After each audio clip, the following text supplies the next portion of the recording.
ఇప్పుడు నార్మల్‌గా మీరు ఇప్పుడు ఈ సాగు చేయనీకి మీరు ఎంత భూమినైతే కేటాయించుంటారు? ఎకరం ఎకరం భూమా?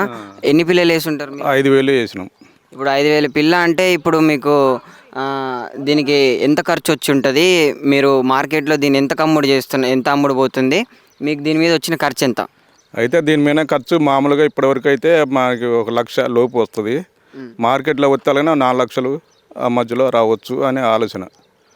అప్పుడు మార్కెట్ కదా రేటు బట్టి దాన్ని బట్టి వస్తుందనే ఆలోచన చేస్తున్నాం. అయితే ఈ సంవత్సరం మాత్రం కొద్దిగా మంచిగానే ఉంది. పెట్టుబడి తక్కువ, కొద్దిగా లాభం సైజు కూడా మంచిగా పెరిగింది, మంచిగా ఉన్నది.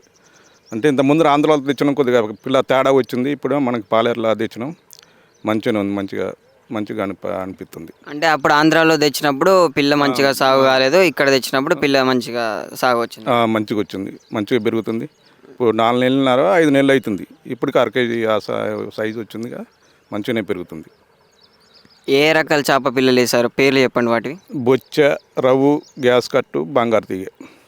ఇప్పుడు వీటిలో అన్నిటికన్నా ఇప్పుడు ఏ చేప అయితే మీకు ఎక్కువ దిగుబడి చేస్తుంది, అంటే డబ్బులు ఎక్కువ మీకు బెనిఫిట్ వచ్చేది, ప్రాఫిట్? ఇప్పుడు ఏదన్నా మనకి రవ్వు తర్వాత బంగారు తీగ బాగా పెరుగుతుంది. బొచ్చ కూడా పర్వాలేదు, కానీ గ్యాస్ కట్టు సరిగ్గా పెరగటాలి.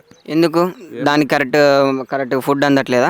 ఫుడ్ మరి గడ్డి గిట్ట మంచిగానే ఉంది, దాన్ని తినే మేత కూడా ఉంది, కానీ ఎందుకో అది సరిగ్గా కనపడతాలే, సరిగ్గా పెరగటాలి. అది పోయినసారి కూడా సరిగ్గా పెరగలే. ఈసారి ఎన్ని పిల్లలు తెచ్చారు?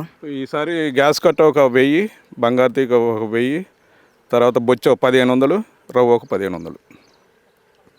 ఇప్పుడు ఇక్కడ కనిపించేదంతా ఇప్పుడు నార్మల్గా మీరు సాగు చేసుకోనికి ఎవరన్నా మీకు సలహాలు ఇచ్చారా, లేకపోతే మీ సొంతంగా మీరే చేసుకున్నారా? మా సొంతంగా చేసుకున్నాం. ఎవరు ఇవ్వలే, కొద్దిగా ఆలోచన బట్టి ఆడాడ చూస్తే మంచిగా అనిపించిందని సొంతంగా చేసుకున్నాం. అట్లా ఎంత మార్కెట్లో ఇప్పుడు ఎంత పలుకుతుంది? నార్మల్గా బొచ్చ అయితే ఎంత పలుకుతుంది, రవ్వ అయితే ఎంత పలుకుతుంది, గ్యాస్ కట్ అయితే ఎంత పలుకుతుంది? అంటే ఏదైనా ఇప్పుడు 180 రూపాయలు అమ్ముతారు కేజీ. కేజీ గ్యాస్ కట్ ఎంత? గ్యాస్ కట్ అంటే కేజీ అంతే 180 రేంజ్లో ఉంది. 150 కాంచి 180 ఆ మధ్యలో నడుతుంది. రవ్వ కూడా ఏమైనా సేమ్ రేటు. బొచ్చ కూడా అదే రేటా? ఇప్పుడు ఈ చేప ఇక్కడ నార్మల్గా కింద నాచు తినే ఏమన్నా న్యాచురల్గా పెరుగుతుందా, లేకపోతే మీరు ఏమైనా ఫీడ్ వేస్తున్నారా, ఏమైనా ఫుడ్ లాంటిది ఏమైనా పెడుతున్నారా? పీడే వేస్తున్నాం, కంపల్సరీ పీడే అంది పెరగదు. పీడే వేస్తున్నాం, తవుడు, శనగ చెక్క, దాంట్లో కొంచెం పేడ కలిపి ఒక అరగంట 70 కేజీలు కదా ఒక రోజు తప్పించి ఒక రోజు వేస్తుంటాం. అలా తప్పేసుకొని పోయి బస్తాలలో నింపి అలా కడుతుంటాం. మీరు ఒక్కలే చేస్తారా, లేకపోతే మీ ఎవరన్నా ఇక్కడ పనోళ్ళు వాళ్ళు ఎవరైనా చేస్తారా? మా దగ్గర ఇంకో మనిషి ఉన్నాడు, ఇద్దరం ఉంటాం. ఇద్దరం ఉండి చేసుకుంటాం.